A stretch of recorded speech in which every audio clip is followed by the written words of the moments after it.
నెల్లూరు జిల్లా కావలిలో వైఎస్ఆర్ కాంగ్రెస్ పార్టీ అధిష్టానం పిలుపు మేరకు రైతులకు మద్దతుగా అన్నదాత పోరుబాట కార్యక్రమాన్ని నిర్వహించారు. ఆర్ఎస్ఆర్ కళ్యాణ మండపం నుంచి వైసీపీ నాయకులు భారీ ర్యాలీగా ఆర్డీఓ కార్యాలయానికి చేరుకుని ఆర్డీఓ వంశీకృష్ణను కలిసి వినతి పత్రం అందజేశారు. కావలి వైసీపీ నాయకులకు మద్దతుగా ఉదయగిరి వైసీపీ ఇన్ఛార్జ్ మేకపాటి రాజగోపాల్ రెడ్డి హాజరయ్యారు. ఈ ర్యాలీని పోలీసులు అడ్డుకునే ప్రయత్నం చేసినప్పటికీ వైసీపీ నాయకులు పోలీసుల వైఖరిని ఖండిస్తూ ర్యాలీ నిర్వహించారు. అనంతరం వారు మీడియాతో మాట్లాడుతూ మోసపూరిత హామీలు చెప్పి గద్దెనెక్కిన చంద్రబాబు ఈరోజు రైతులను ప్రజలను నిలువున మోసం చేస్తున్నారన్నారు. ఈ కూటమి గవర్నమెంట్ వచ్చిన తర్వాత ఇటువంటి ధర్నాలు స్టార్ట్ చేయటము 3వ నెల నుంచే జరగటం ప్రారంభమైంది. గవర్నమెంట్ వచ్చిన 3 నెలలకే ఇటువంటి ధర్నాలు చేయటం అనేది దౌర్భాగ్యమైన విషయం. 4 సార్లు ముఖ్యమంత్రి అయిన చంద్రబాబు నాయుడు గారు సూపర్ 6 సూపర్ 7 అని చెప్పటం, చెప్పిన ఏది కూడా పాటించకుండా పోవటం చేయటం అనేది చాలా దారుణమైన విషయం. చంద్రబాబు నాయుడు గారు ఒకటే ఆలోచించాడు, ప్రజల్ని ఏ విధంగా అయినా మోసం చేయొచ్చు అనేది ఆయన మైండ్లో ఉన్నది. ఆ పద్ధతిలోనే 14, 19 మధ్య అట్నే చెప్పాడు. రుణమాఫీ అని చెప్పేసి ప్రజల్ని రైతుల్ని మాత్రం చాలా ముంచడం జరిగింది. అదే పద్ధతిలో ఇప్పుడు కూడా ఆయన చెప్పిన పథకాలన్నిటికీ రైతులకి ఈరోజు నరకం చూస్తున్నారు. యూరియా బస్తా దొరక్క క్యూలో నిలబడి రోజులు పొడిగించడం, క్యూలో నిలబడి వెయిట్ చేస్తున్నా కూడా ఒక బస్తా దొరికే పరిస్థితి ఏమాత్రం కనిపించడం. ఈరోజు చంద్రబాబు నాయుడు గారు ఆయన చెప్పిన పథకాలు దేవుడిరుగా 99 పైసలకు ఎకరా భూమిని ఇవ్వటం జరుగుతుంది. 99 పైసలకు పెద్ద కోటీసులకి, పెద్ద ఇండస్ట్రియలిస్టులకి 99 పైసలకి ఇవ్వాల్సినంత అవసరం ఏముంది? వాళ్ళకి డబ్బులు లేకపోతే ఇండస్ట్రీ ఏ విధంగా పెడతారు?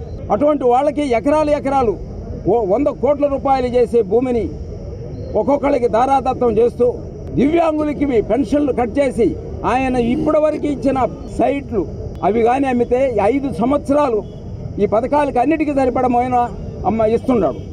అంటే మేము మీడియాకి చెప్పటం కాదు, అది మీరే గ్రహించాల.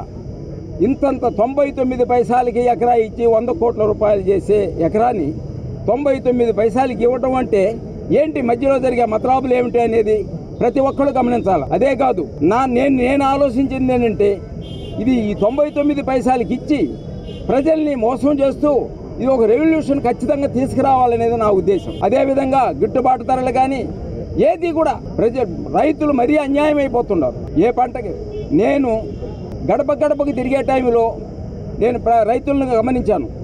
ప్రతి పంటకి పొగాకు కానీ, మిర్చి కానీ, వరి కానీ ప్రతి ఒక్కదానికి వాళ్ళు అనుకున్న రేట్ల కంటే మంచి రేట్లు వచ్చి అందరూ సంతోషంగా కనిపించారు.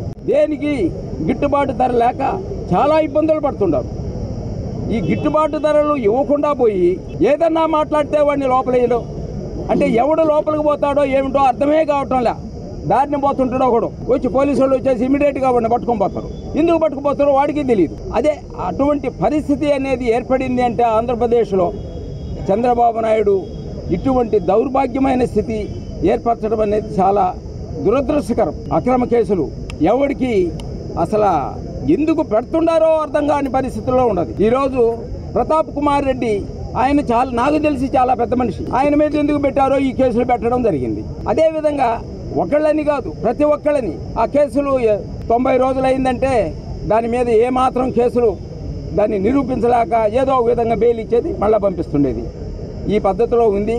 ఇది ఇప్పుడు చంద్రబాబు నాయుడు ఈ జరిగే ధర్నాలు అయితేనేమి రైతులను కానీ ప్రతి ఒక్కళ్ళది ఆయన గ్రహించి సరైన పద్ధతిలో నడుస్తారని ఆశిస్తున్నాం.